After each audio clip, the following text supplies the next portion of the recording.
Hello and welcome back, IYE fans. This is Brian, and I am here with another Oklahoma City Thunder recap video. You're going to have to excuse me. I'm a bit sick, and my only medicine has been Tennessee apple as I laid in bed watching snowfall all day. So just bear with me. So Oklahoma City went on to beat Houston on Monday to improve to 50-11 on the season. And speaking of 50, SGA had went on to drop 51, and that actually made it his fourth 50-point game in the last 19 games. Shai went 18 from 30 from the field. I mean, he was just locked in from the go. He poured in 20 in just the first quarter alone. SGA is just playing in another world at the moment. I personally believe they should just walk out and hand them that MVP trophy the next game. I mean, that's just how good this kid has been playing. Even with everything Shai did versus Houston, Houston still managed to put up a fight. They found themselves in some big holes and just continuously managed to dig themselves out, even though they were without Sengun, Brooks, Van Vliet, and Amin Thompson. I mean, they were missing basically their four best players, and they still put up a fight. So I was honestly thoroughly impressed with their efforts against OKC, who is obviously the best team in the Western Conference and maybe even the league.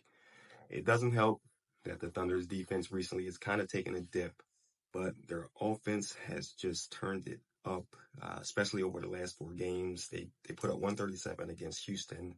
They put up 146 against the Spurs, 135 against the Hawks, and then 129 against the Nets. And again, all of those offensive outbursts led to victories for OKC.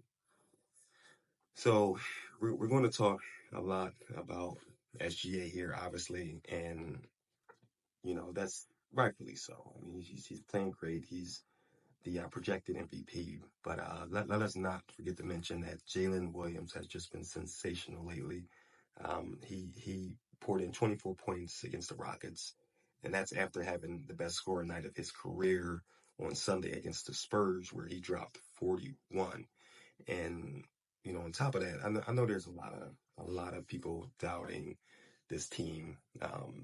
I'll say rightfully so. I don't want to be biased, but they don't have a lot of experience. They're one of the youngest teams in the league, and you got some teams in the West that are currently surging, like the Lakers and Rockets are one of the better teams, and you got the Nuggets, the Mavericks. A lot of people had them coming out of the West after they made that Davis trade. I don't want to say fortunately, but they lost Kyrie, and it looks like Davis will probably miss some time too. So it works out in our favor. I mean, I don't like to see players get hurt. You really want to see how your team goes up against the best players in the league. But unfortunately, due to those two major injuries for Dallas, we can expect that their chances of coming out of the West have diminished dramatically over the last couple of weeks. But even saying that, I hear Shannon Sharp, one guy in particular, who what do you say? OKC, UFC, KFC, Lakers in 5. All right, he's a big LeBron fan, so you expect that from him. I've heard some people back us up, like Stephen A. Smith, although he's kind of changed his tune because there was a few people that were on the Mavericks bandwagon when they made that trade. They really were. They were saying the Lakers may need some time to gel and stuff like that. But clearly that hasn't been the case. Lakers have just been balling, and they're going to be a problem. I just think that, the matchup for them when it comes to OKC and LA is just in Oklahoma City's favor, mostly because of the height. You got Holmgren, you got Hartenstein, and, the Lakers are trying to piece something together with their bigs, and, we haven't seen it yet. But I believe this is just an unfavorable matchup for the Lakers. OKC, realistically, they're young, and realistically, they're supposed to be in a rebuild. Like, this is supposed to be the middle of a rebuild. Now, a few years ago, nobody would have OKC coming out, on top of the West, potentially 2 years in a row. I mean, No one would have guessed that. So they haven't even begun to use their draft picks that they've amassed over the last few years.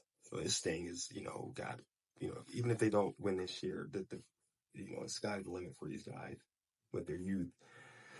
Um, the ownership, the coach, and obviously those draft picks. So we'll see what happens, but experience does play a huge role in the playoffs. But I'm not going to go ahead and say, I love my team, but I do love my team, but I'm not a person to say, oh yeah, we're going to go and win the finals and this and that. No, it's a game by game thing for me. It really is, and because I know how this league is. So I'm not a fan to get ahead of myself and ride that wave. I just really enjoy what's going on at the moment, and it's a special thing to watch. Um, and on another note, there was one cool thing, really cool thing that happened. So one of the NBA TV analysts, I don't know who it was, but they were showing the highlights, and he called SGA Shea Butter, and I thought that was the coolest thing ever. I love the nickname. I mean, SGA, I guess you can call it a nickname. It just is initials. But if we got to get a petition going for Shea Butter. I mean, that's just me personally, but it's smooth, just like our soon to be MVP Thunder fans. So yeah, we went on to beat Houston, huge game from SGA. Then Chet pulled in 11 and 11. Um, again, Williams with 24. J-Dub, that is. But we go on tonight to play the Memphis Grizzlies, and the Grizzlies that sit at fourth in the West, they hold a 38 and 23 record. And me personally, I'm curious just to see how SGA is going to follow up one of the better games of his career after scoring 51 a few nights ago. It's hard to go out there and put up back-to-back 50-point games, but I mean, at this point, I believe it's like just a choice for this guy. Like if he shoots 30 shots, he's probably going to end up close to hitting 50 like on any given night. That's just how efficient he has been. And yeah, the Thunder are rolling. We got the Mavs kind of out of the picture. We got the Lakers surging.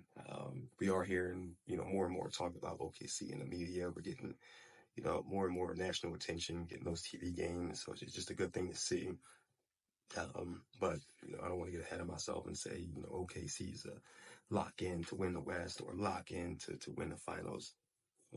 But either way, just let's just enjoy what we got going, and appreciate everything. Everybody tunes in, especially the fans and supporters who are in Delaware, where I'm based out of.